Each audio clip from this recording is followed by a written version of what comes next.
What up, though, beautiful people? It is your boy, JB Ricks, a.k.a. The Ricks Review, here for part 2 of the Ricks Review podcast, and I have an absolutely special guest joining me for chapter 2 of our podcast. It is my brother from another, one of my best friends in the business, the one and only Clark Gerber, a.k.a. the super producer, and I'll go ahead and tell you how I gave him that nickname because it's always the producer's job to make the anchor, the talent, look good, and nobody made me look better on TV than this guy right here. He is a master at his craft, and that's why I gave him the nickname of the super producer. And he also had the ability to produce 2 back-to-back 30-minute shows on a weekly basis like it was nothing. I saw him do it that first time, and I was just absolutely amazed. And now here we are, the super producer joining me here on the Ricks Review podcast. This is something we've been wanting to do for a long time, but Clark, go ahead and introduce yourself and tell the people why I'm going to have you as a regular contributor here on the Ricks Review podcast.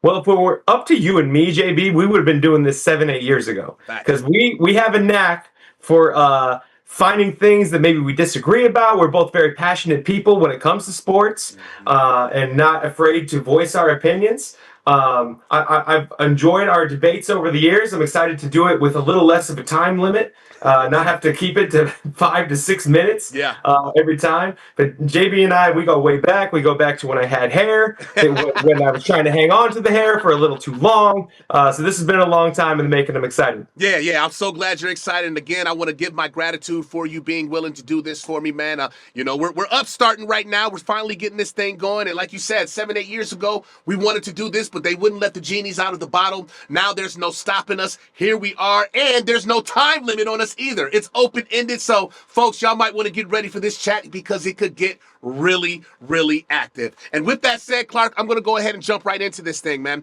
Let's go ahead and talk about the obviously the biggest story of the past week when it comes to Angel Reese and Caitlin Clark. I'm calling it their little kerfuffle that they had last Sunday in their opening game of the season. Angel Reese going in for what was going to be a gimme layup, but Caitlin Clark was like, nah, that's not going down. She gave her it was a hard foul or whatnot, but it ended up being a flagrant. I think a lot of Angel's reaction to that maybe kind of played up to that or whatever. Angel did have a reaction that might have been a little over the top or whatever based off of the hard foul. But that turned into a whole other situation, a whole other controversy. And we'll get into that here as we move forward. But Clark, I want to know what you thought about the foul. It ended up being a flagrant, but Caitlin did not agree with that. Angel said the refs made the right call. But in that situation, when you saw it, what were you thinking when you saw that foul and the reaction from Angel Reese? Hard foul, that's it. Not a flagrant. Not a flagrant. Like you said, I think Angel's reaction led into it. Certainly their history led into it. I think if it was 2 other players, this is a non-issue. It happens all the time. I've seen it dozens of times watching a basketball game. If you want to slow it down, maybe Caitlin gave it a little extra with the left hand. You could also argue that maybe Angel Reese kind of played it up a little bit. But there's no question, when these two have any sort of interaction, it all of a sudden becomes a referendum on race relations in America. The best word that I can think to describe it is just exhausting, because in any other scenario, this is a non-issue. Non-issue. Nobody's talking about it or whatever, but because of the history, these two go back to their college days or whatever, where they were rivals there.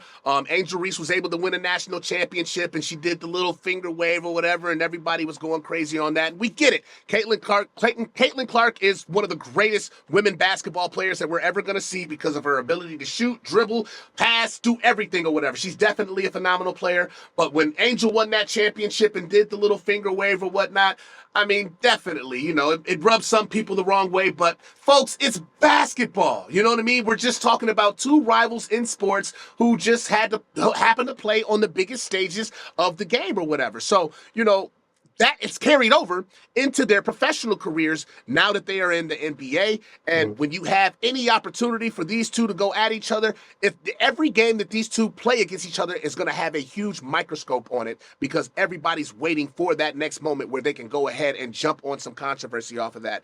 And it's because of their rivalry that goes all the way back. Now, I did hear one interesting theory regarding this foul and the scenario of the game at that time. It was a blowout. I believe Indiana was up by more than 20 points at the time.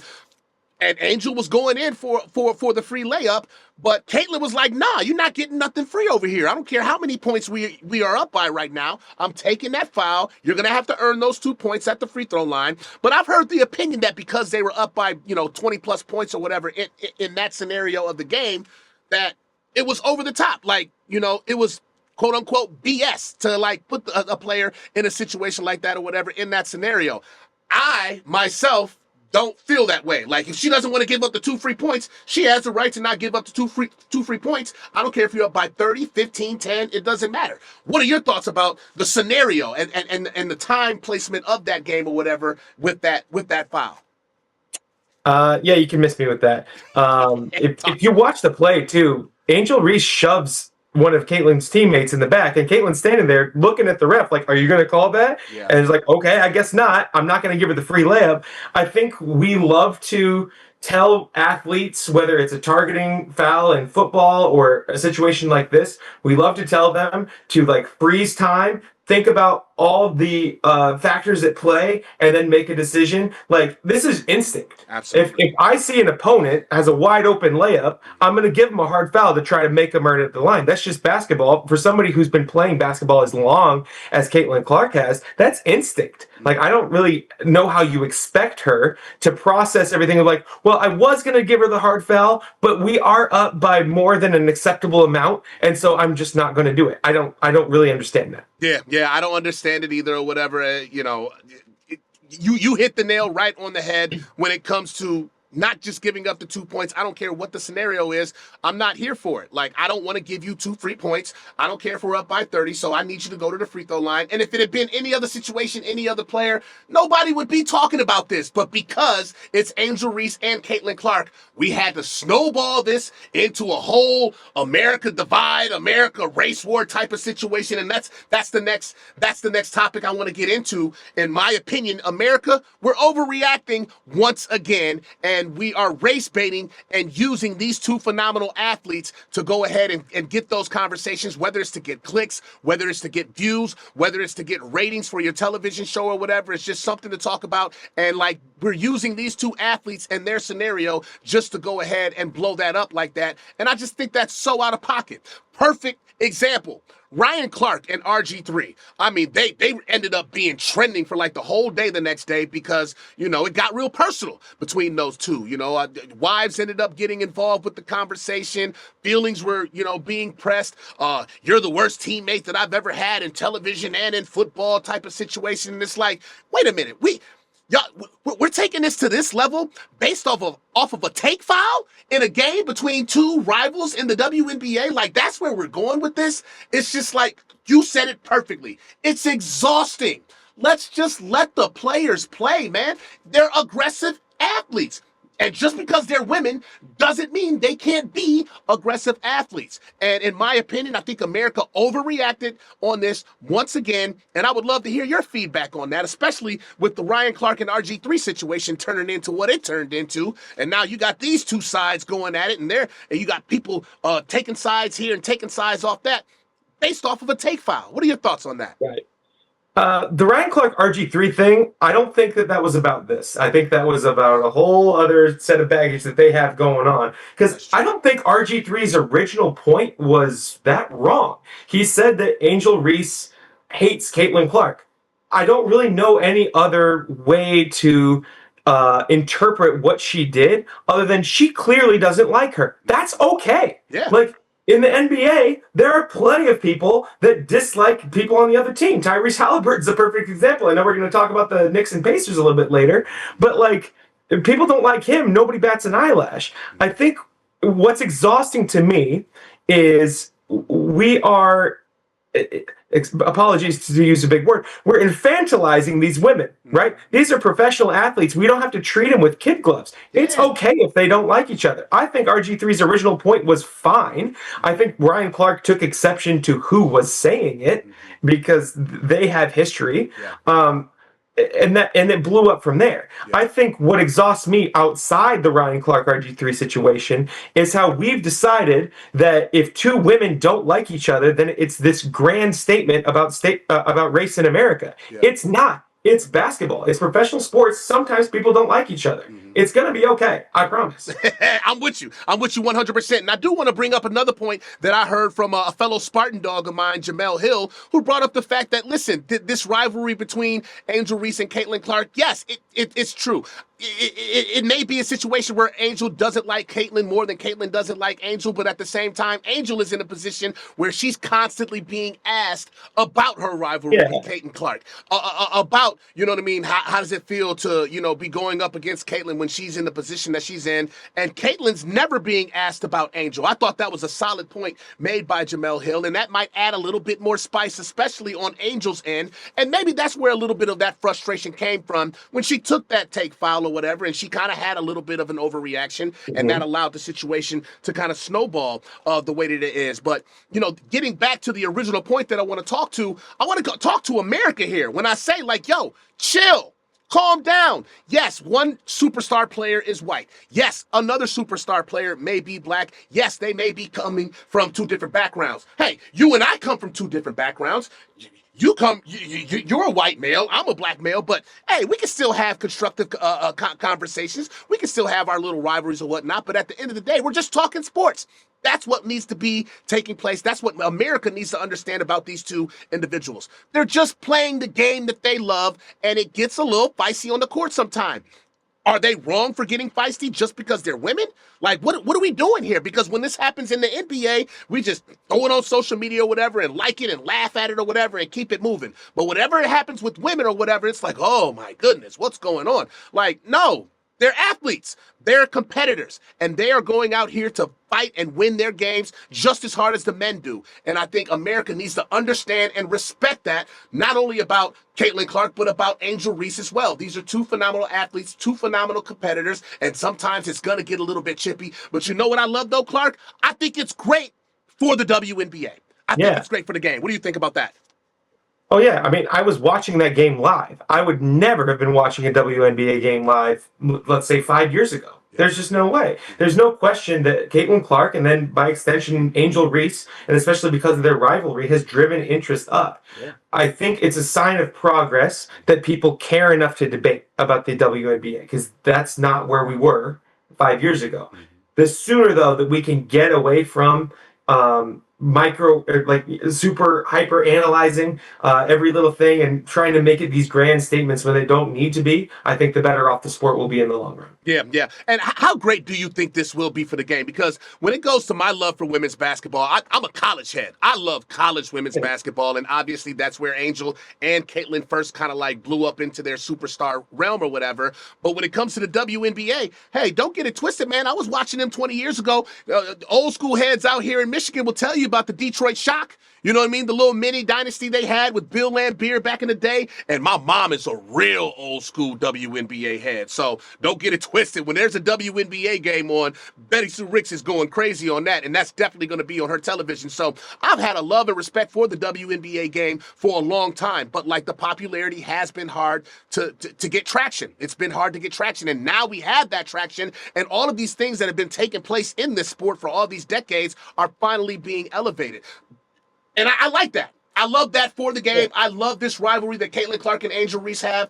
I don't really want to compare it to Magic and Bird because that was a different time, and those were two phenomenal players who ended up having Hall of Fame careers or whatnot. The jury, the jury is still out on whether both of these players will have those type of careers as well. But they were also on franchises that were going back and forth, winning world championships throughout that entire decade. Neither one of these athletes have won a championship yet. You know what I mean? So I don't feel like it's on that level yet, but I do understand the comparison that the WNBA is using to help elevate their game. Do you think that's fair? Yeah, I think the college thing really helps the WNBA because that's not where we are with men's college basketball. We have one and dones. Yeah. So these men's players don't really have time to develop into characters like the women's do. Yeah. By the time Caitlin Clark was ready to graduate into the WNBA, we had been following her, and there had been drama surrounding her for a couple of years. So we couldn't wait to take that to a professional level. We don't have that in the NBA. I think the way that the women's game has grown overall, we're going to get more characters, maybe not with the same skill set as Caitlin Clark. She is absolutely phenomenal. It would be unfair to project that onto anybody coming up, but you're seeing this influx of talent. We have this soap opera going on over here. There's no question. You see the league expanding as much as they are. It's going to keep expanding. I think the WNBA is here to stay, and where the Magic and Bird comparisons do, I think, ring true, is that was really the jump off point from when the NBA went from being an afterthought to this thing that we love to analyze and go crazy over. I think the WNBA, they're not there yet. They're not going to be there in 3 years, but it set them on the trajectory that I don't think they would have been on otherwise. Yeah. I love that point right there. Let me put you on the spot here too, though. Like, what else do you think needs to take place while this trajectory is going on? You know what I mean? With the momentum that the WNBA is getting, what else can help improve that game outside of what Caitlin Clark and Angel Reese got going on? The talent that exists within this league. Listen, I'm going to be a huge Paige Beckers fan. I'm going to be a huge Paige Beckers fan in the WNBA. Why? Because she was one of my most favorite players to watch in college. You know what I mean? So I think that the college game the WNBA can definitely play off of the college game and the rivalries that are being built there and the phenomenal talent that's being built on that game and exposing that and bringing that to the WNBA. So I think that's going to be a great benefit for them because the college game has been much more popular for a much longer time. WNBA can cater off of that. What do you think is another example of something that could help that trajectory for the WNBA outside of what Caitlin Clark and Angel Reese are representing? Because they're not the whole league, right? Yeah, but funny enough, I think the biggest thing that could happen for the WNBA is for Caitlin Clark to make a title run. I think that would certainly elevate it and hopefully get some more characters in the fold over in the Western Conference, because right now we're very East-centric, right? The casual fan is very East-centric with Indiana and Chicago. If Caitlin Clark or Angel Reese makes a deep run, now I think we're roping in the casuals all the characters that we have in the Western Conference, right? Because there's no shortage over there either. Yeah. A'ja Wilson's the best player in the league, Absolutely. right? And we don't talk about her nearly as much because she's not in the Caitlin Clark orbit yet. Yeah. If we can rope in some more people into that orbit, I think other orbits start popping up where we're more familiar with A'ja Wilson and her greatness, right? And other people that play out west. Once we can get a more rounded view of the WNBA, I mean, like, I know it's boring, but the reason that I watch and a lot of other people watch and started watching is Caitlin Clark. So I know that it's still exhausting, as I said before, but really she is the lightning rod. So the best thing that can happen for the league is for her to make a deep run. And luckily enough for them, I like what Indiana did in the offseason. I think they're built to go a little bit deeper in the playoffs this year. Yeah, they are. And I like that point that you just made about getting the West Coast involved too. I mean, the Sparks, Kelsey Plum, who just ended up playing for the Sparks this year, whatever, she had an opening night where she had like 40 points or something like that. Like, you got to have your stars in those big markets too. You know what I mean? Obviously, New York, they're coming off the championship with Stewart, Brianna Stewart, and Sabrina Ionescu or whatnot. Having those big-time players in those big markets is obviously another huge jump that will elevate the WNBA into the stratosphere that they're trying to get to and just exposing those stars. I think the best analogy I can come up with, and, forgive me for any of you who are WWE fans out there or whatever, but Vince McMahon, basically back in the late 90s or whatever, when Hulk Hogan's time was starting to end or whatever, and he felt like he had to keep like a certain star, Bret Hart or whatever. He felt like he had to keep him, and he gave him this insane contract. And then he realized as soon as he gave him that contract, like, wait a minute, I don't have to do this, man. I don't need to pay him all this money to keep this star. I just need to create more stars. To me, that's what the WNBA needs to continue to do. Create more stars, put that spotlight on other players out there like Kelsey Plum, who is doing her thing out there in LA right now. Asia Wilson, I think, is already getting her flowers. You know what I mean? She's one of the best players to ever play in this game. There's no question about that. Beckers, Ogunbowale. Exactly. You know what I mean? Let's put the spotlight on these other stars that are out there, because it's not just a Caitlin Clark lead. But no, there's no question. There's nobody that's in her stratosphere right now because of the type of player that she is, the records that she set while she was in college. But to go back with your point, let's expose these other stars that are out here in the WNBA, and that will help continue this trajectory that they have going right now. So I'm loving it, man. I'm loving what they got going on in the WNBA. But let me ask you this. Do you think like the WNBA, like league officials or whatever, are kind of in the background, you know, like looking at all this drama, all this controversy going on, whether it's based around Caitlin Clark and Angel Reese or whatever it may be? Do you think they're kind of in the background, kind of snickering and saying,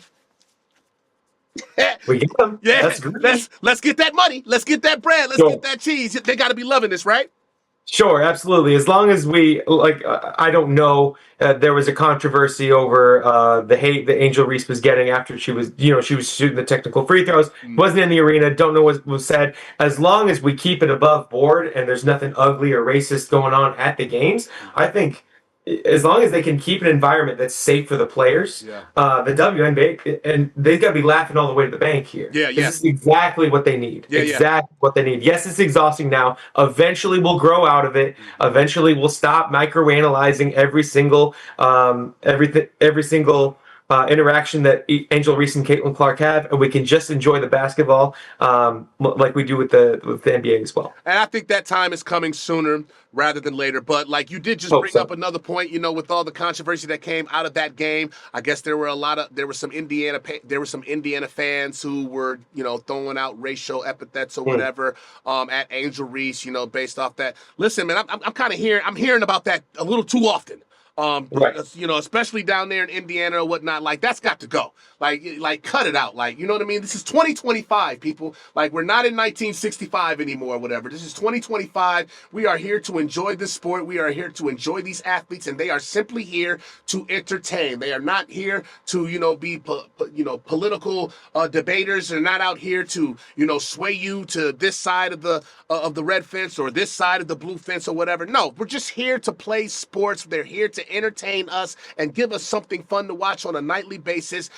For those of us who love the sport the way that we do, that's all we want. We just want your entertainment. I want to see Caitlin go out here and get 30 and 15. I want to see Angel go out here and get 20 consecutive double-doubles. I want to see Nafisia Collier go out here and score 40 and 30, you know what I mean, in a night or whatever. That's all I want to see, man. I don't care about the skin tone. I don't care about your background, where you come from. Just go out here and show me that you have a love for the game the way that we do, but you're in a position to entertain us the way that we want to be entertained, man. So that's kind of just what I'm looking for in that realm. What are you looking for most to see happen next in the WNBA to get them to that level? Man, we're setting an interesting tone. We're agreeing far too much, JB. We are, man. We got to find something that we disagree on. No, I think if the WNBA, if we want to go outside of Caitlin Clark, the best thing they can do is figure out the playoff scheduling so that it's not going against the NFL. I remember last year I was ready, but then they were going head to head with the NFL sometimes. Figure that out. Find your night. Carve out a night. Own the night. And I think that is going to help you kind of take that next step. By the way, having some of your stars make a deep run wouldn't hurt either. Yeah, I love that too. And take advantage of the summer too. You know what I mean? Yeah. Because take advantage of the regular season games. Take advantage of the regular season schedule. More national TV games. I mean, I don't really know their TV deal right now. I know that Ion, has a lot of their games or whatever. NBA League Pass and all that or whatever. You got some on Amazon too now. Yeah. Everything's streaming now. You know what I mean? I got like 5 or 6 different streaming accounts now, man. Just go throw it on Peacock, throw it on Amazon, throw it on MGM Plus, whatever. You know what I mean? Like whatever it is that you have to do to continue to popularize the game and take it to that next level. That's what they need to do, and take advantage of the summer too, because really you're only competing up against baseball. You know what I mean? You're only competing against baseball, and they're playing on a nightly basis too. So the WNBA has a very, very bright future ahead of them, but let's just not get trapped in just the race war going on that everybody's trying to project on Angel Reese and Caitlin Clark, man. So, Clark, man, I loved it, man. That was a great discussion on the WNBA. Hey, we're here for it, man. We're here to show the WNBA love. We got a lot of respect for the game. We got a lot of respect for these athletes. So we're going to be here talking about you guys all throughout the summer on these Ricks Review podcasts. So don't get it twisted. We are here for all the smoke and all the chatter that they are giving us in that league. Now, let's get to some real nitty-gritty stuff, man, going on in the NBA playoffs as we go ahead and transition over to the fellas, man. And goodness gracious, I am still on a cloud nine from seeing one of the most epic game ones I have ever seen in my life when it came to the Indiana Pacers and the New York Knicks the other night or whatever. I mean, these two teams played that game like it was a freaking Super Bowl, man. But at the end of the day, it was the Knicks who ended up choking away a 17-point lead all the way down to the end of regulation. And Tyrese Halliburton, the quote-unquote most overrated player in the league. I don't know where that nonsense came from or whatever, because he has proven during this playoff run that he is legit as they come. This dude hit one of the most spectacular... He hit one of the most spectacular buzzer beaters that we will ever see. And I'm going to tell you why I call him a savage for the way that he did it. They were down by 17. They got back into the game thanks to Aaron Nesmith going crazy. 8 of 9 from three-point land, just hitting three-pointers all over the place. And like, you know what? Let me go ahead and talk about his game first before I get into the Tyrese Halliburton shot. When the game was up by 17, Clark, do you remember the ball dot game? Oh, did it go out on Twitter? Yes, it did. Oh, it's not Twitter anymore. Yes, it's X. Whatever. X the everything out. Oh, okay. Yes, it went down on X. It went out. They were up by 17 with like 14 to go. They just hit a fast break layup. You know I hit him with it. Ball dot game, Knicks, I'm going to bed. I didn't go to bed, though. But I hit him with that ball dot game, and I was like, this game's a wrap. You know how I am with that ball dot game. When I put that ball dot game on, that's my stamp. It's over. It's a wrap. Everybody go home, put the children to bed. Everybody going to bed. It's time to go to sleep, right? No, sir. No, sir. The ball dot game, I think, took like maybe its only second loss in its career.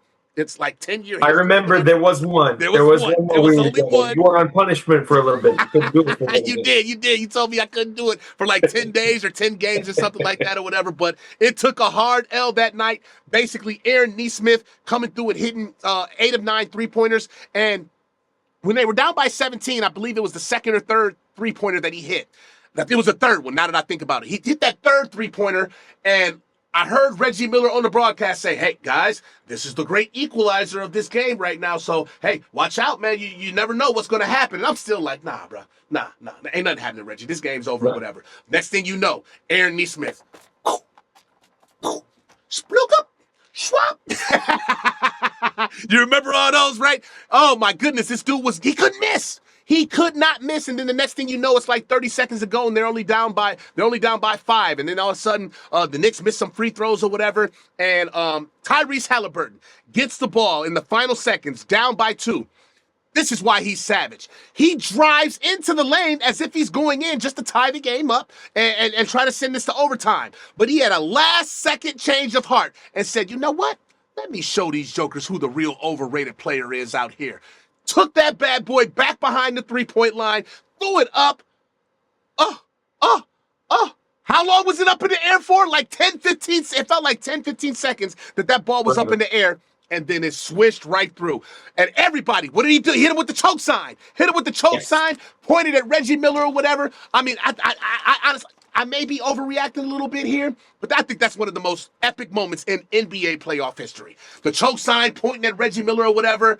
But then the next thing you know, he had a pinky toe on the line, so it wasn't a three-pointer, and it wasn't a game winner. It ended up going to overtime. I'll tell you about my reaction when I saw that ball go through the net, but I want to hear yours first. Where were you? What did you see? What were you thinking when that ball was up in the air for like 10 seconds before it finally went in the hole and sent this game to OT? Oh, I was like you. I thought the game was over. Yeah, I think it was. I was on a phone call with my siblings. We like to catch up. They live on the West Coast, so we do it late night. Mm-hmm. I had one eye on the game. I was like, oh, it's in single digits, but stop trying to sell me on this is a game, Reggie Miller. It's over. It's been over exactly for a little bit, and then I look up and I'm like, oh, it's 5 now. Oh, it's 1 possession. Oh, well, hold on, siblings. We're gonna get back to you because I have to see what's going on right now. I thought real time that he did have his foot on the line, so I wasn't quite all the way because I knew it was going to be overtime. But simply put, that's one of the best shots I've ever seen. The only thing that comes to mind, do you remember the Kawhi Leonard when it was Toronto a few years ago? He had the one that bounced up in the air. It was the buzzer beater, but that was a game 7, I believe. Yep, Game 7 against the Sixers. No question. This does go on the short list, especially in the last 10 years or so of most epic moments in the NBA. Yeah. Now, we were talking a little bit earlier. You were trying to say biggest choke in history, all that. I don't know if I can get there with you. Okay. It's certainly on the short list. It joins the pantheon. Yep. But Tyrese Halliburton, I didn't know he was like that. I didn't know. I knew that he was a good player. I knew that he was a phenomenal passer. I didn't know he had this in his bag. And I'm so excited to have somebody new in the mix who doesn't seem to mind mixing it up a little bit. I think you mentioned the most overrated player. That's because dudes don't like him, JB. Yeah. Because he's got a little to him. Mm-hmm. He's not afraid to throw in your face. He's not afraid to hit it with the choke sign right at the end. I'm here for it. Yeah. Absolutely. And I find myself rooting a little bit more from the Pacers than I thought I would at the beginning of the series. Mm-hmm. Yeah, and I might be overreacting when I say that it's the biggest choke job. Just kind of drinking the Kool-Aid right now and just kind of like being in that moment or whatever. But it's just, it was such a short amount of time or whatever. And it was just like you saw Aaron Nesmith starting to warm up. Put a man in front of him. Put a hand in his face. Like, come off the screen. Like, stop leaving this dude wide open. You got this game in the bag or whatever. And then for Tyrese's shot to go up and sit in the air the way that it did and then finally fall right through the net. And the choke sign that he gave, a lot of people were saying that he was giving the choke sign and pointing at like Spike Lee or whatever. No, that is not the case. He was pointing at Reggie Miller, and Reggie Miller was pointing right back at him to let him know, like, yo, they choked. And now, in that moment, he did think that they had won the game because he thought it was a three-pointer. They ended up going into overtime, and I'm gonna tell you what I thought, man, when it went into overtime, Clark. I was still putting that tweet in the draft that says, never a doubt. I was going to quote the tweet that said ball.game, and I already had it in the draft. If the Knicks ended up winning it, I was going to go ahead and press send on that never a doubt or whatever. But the Pacers came through and just took the momentum and ended up winning that game. And it's just in front of the MSG crowd, you know what I mean? With Reggie Miller broadcasting the game, you know what I mean? That's poetry, man. That's poetry. I mean, it's just like, goodness gracious, man. That's why I put it up there in that pantheon of one of the greatest choke jobs ever, because the Knicks had that game in the bag. And Tyrese Halliburton, let's not act like he wasn't just on the Olympic team last summer on the bench with Jason Tatum. Let's not forget that, right? You know what I mean? So that might have put a nice little chip on his shoulder going into this season. Now, I knew Tyrese Halliburton was good. I knew that he was Indiana's best player. He's an all-star or whatever. He's a legit player. I knew he was legit. But the way he has performed in this playoffs, the way he took down Donovan Mitchell and the Cavs, he had another situation in that series where he missed the free throw on purpose and got the ball back or whatever and went back and shot another three to win that game. The dude is clutch and he has ice in his veins, and I'm loving and respecting his game on a whole nother level. And that performance in Madison Square Garden, the world's most famous arena, is going to be something that we're going to be watching 50, 75, 100 years from now, man. And the fact that it was a game one, it was just a game one. Like, you know how a lot of people say, oh, these game ones don't matter. This is the least important game. Well, they sure weren't playing like it. Both teams were playing like it was the Super Bowl, winning that game one. And I am on the side of the fence where, like, game one, it can be considered the most important because that's the game that's going to set the tone for the series. And both teams played like that because they wanted to set the tone. And unfortunate for the Knicks, it was Indiana who came out on top, and now they've stolen the home court advantage. So, it was a beautiful moment, man. It was a beautiful moment. I will tell you, I was at home, and Junior, your nephew, Junior, I had just put him to bed, right? So there was nothing for him to see here. Like, the game's over. Go to bed, son. You got school in the morning, right? Man, that comeback happened or whatever, and I was in the living room or whatever, and when that ball went up in the air and came down in that last second, I swear the entire neighborhood heard me yell, oh my God, oh my God, oh my God, at least 5 or 6 times. I just kept screaming it, and I can't believe my son did not wake up off of that. That dude is a deep sleeper because I was loud. I know the whole neighborhood heard me because it was just one of those moments that you're just never going to forget. You're never going to forget where you were when you saw that shot go in the net. met, and that's what that moment was for me. So I got to check with Junior. Did he think he was dreaming or something? Because there's no way he did not hear me when I was yelling, "Oh my God!" And I didn't even feel bad. I kind of wanted him to wake up because I wanted him to come see the replay, but he was stone cold out or whatever. So I know my reaction is something that I'm going to remember for the rest of my life. I know that moment, that game is definitely something I'm going to remember.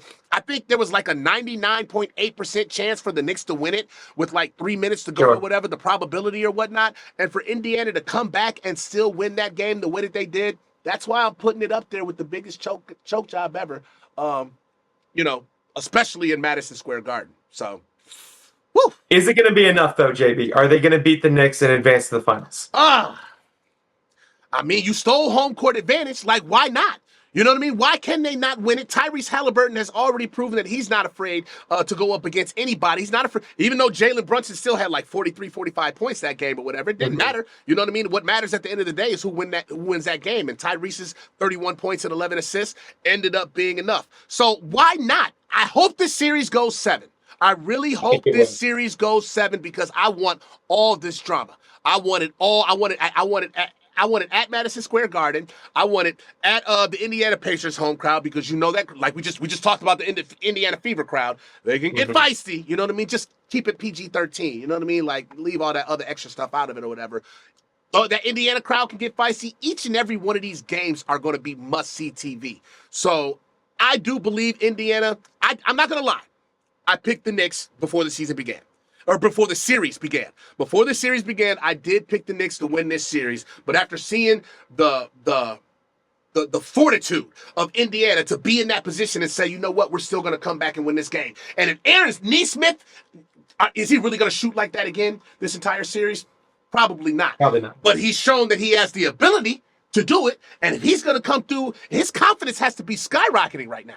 His confidence has to be through the roof with him hitting 8 out of 9 3-pointers, bringing his team back, getting them back in that game and putting them in a position. How can like Indiana not feel like they are not in every single game, no matter what the scenario is, moving forward? Their confidence has to be through the roof. So I think Indiana can win it, but I will be honest, I did pick the Knicks to win it before the series began. Who did you have?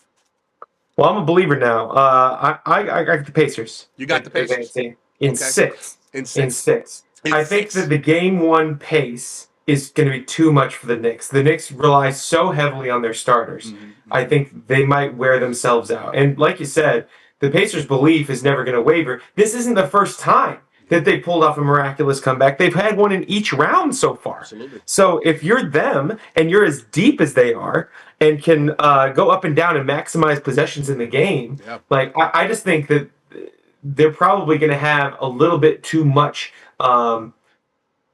depth for the Knicks, where I see the Knicks maybe wearing down over the course of a long series, and the Pacers are able to pull it out, especially now that they've stolen game 1 like this. Yeah, and that's a solid point. I want to piggyback off that when it comes to the Knicks. I think they only went like 7 deep, you know what I mean, in that game 1. It's been all season, too. That's not going to sustain. That is not going to sustain in this series. They are going to have to find somebody else who's going to have to step up and help contribute and give some of those guys a little bit of a rest here and there because Indiana is much deeper than them. And that's why after viewing that game 1, I wish I could change my pick. I can't. You know, I'm real stout about that, about changing my pick before a series. If I pick the Knicks before the series, I got to stick with that or whatever. But there's no question. I believe Indiana can win this series now, especially if this series continues with that trajectory that we saw in game 1. Now, I want to shift gears real quick before I let you get out of here, man. I know you got the family to get back to and all that. And again, I want to share my gratitude for you taking out the time to kick it with me here on the Rick's Review podcast. But in the West, SGA, Shai Gilgeous-Alexander coming away with his first ever MVP. He ended up beating Joker. They were the only 2 that got first place votes or whatnot. And he proved in the first 2 games throughout the series that he is going to be the best player in that series.